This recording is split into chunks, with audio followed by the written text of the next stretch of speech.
Hi guys, അപ്പൊ ഇന്ന് ഞാൻ വ്ളോഗ് ചെയ്യാൻ പോക്കാണ്. അപ്പൊ ഇനി അങ്ങോട്ടേക്ക് എല്ലാ ട്രിപ്പിലും ഞാൻ വ്ളോഗ് ചെയ്യും. അത് ചെറിയൊരു മിനി വ്ളോഗ്. അപ്പൊ എല്ലാവരും ഇഷ്ടപ്പെട്ട സപ്പോർട്ട് ചെയ്യാം.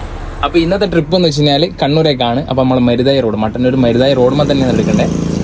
മരുതായി എത്തേണ്ട അതിന് മുമ്പാണ് ഗസ്റ്റിനെ പിക്ക് ചെയ്യേണ്ടത്. അപ്പോൾ നമ്മൾ പിക്ക് ചെയ്യാൻ വേണ്ടി പോവാണ്. 8 എന്ന് പറഞ്ഞിട്ട് വന്നതാണ്, പക്ഷേ 8 അല്ല ടൈം 10 മണിയായിരുന്നു. അപ്പോൾ 1.5 മണിക്കൂർ നേരത്തെ നമ്മളെത്തിയ.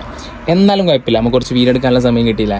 അങ്ങനെ നേരത്തെ വന്നത് കാരണം നമ്മളെന്താക്കി, ജസ്റ്റ് ഒരു മിറർ പിക്കൊക്കെ എടുത്ത്.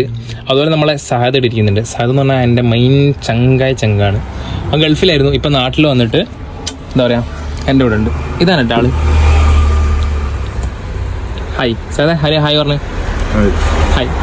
അപ്പം നമ്മളെ ക്യാബിനാണിത്. നമ്മൾ ഗസ്റ്റിനെ പിക്ക് ചെയ്യേണ്ട സ്ഥലത്ത് എത്തിയിട്ടുണ്ട്. പക്ഷെ അതിലൊരു ചെറിയൊരു പണി കിട്ടി. എന്ന് വെച്ച് കഴിഞ്ഞാൽ നമ്മുടെ ഫാനിൻ്റെ ഒരു ബോൾട്ട് ലൂസായിട്ട് ഫാന് തൂങ്ങിക്കിടക്കാൻ തുടങ്ങി. അപ്പോൾ അതിൻ്റെ ചെറിയ കലാപരിപാടി നമ്മൾ സാധ്യത ചെയ്തോളാം പറഞ്ഞിട്ട് ഓൻ ഏറ്റെടുത്തിട്ടുണ്ട്. അപ്പോൾ നമുക്ക് നോക്കാം എന്താവും എന്നുള്ളതല്ലേ.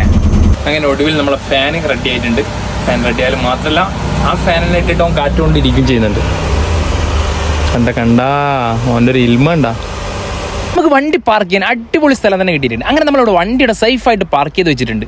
നമ്മളെ ഗസ്റ്റ് വന്നിട്ടുണ്ട്. ഗസ്റ്റിൻ്റെ അടുത്ത് ചെറിയൊരു താറ്റൊക്കെ പറഞ്ഞ് നമ്മൾ ട്രിപ്പ് സ്റ്റാർട്ട് ചെയ്തു. ഇതാണ് മട്ടന്നൂർ ജംഗ്ഷൻ, മരുതായി മട്ടന്നൂർ ജംഗ്ഷനാണിത്. അങ്ങനെ നമുക്ക് വേണ്ടതാണോ കണ്ണൂരേക്കാണ്. അങ്ങനെ നമ്മൾ കണ്ണൂരേക്ക് പോയി. നമുക്ക് കണ്ണൂരെത്തണ്ട ആൻഡ്രോഡ് ഹയർ സെക്കൻഡറി സ്കൂളിലെ ഓഡിറ്റോറിയത്തിലാണ് നമുക്ക് ഇന്നത്തെ പരിപാടി. അങ്ങനെ നമ്മൾ ഇവിടെ എത്തിയിട്ടുണ്ട്. അപ്പോൾ അടുത്ത വീഡിയോ ആയിട്ടാണ്. അതുവരെ ബൈ.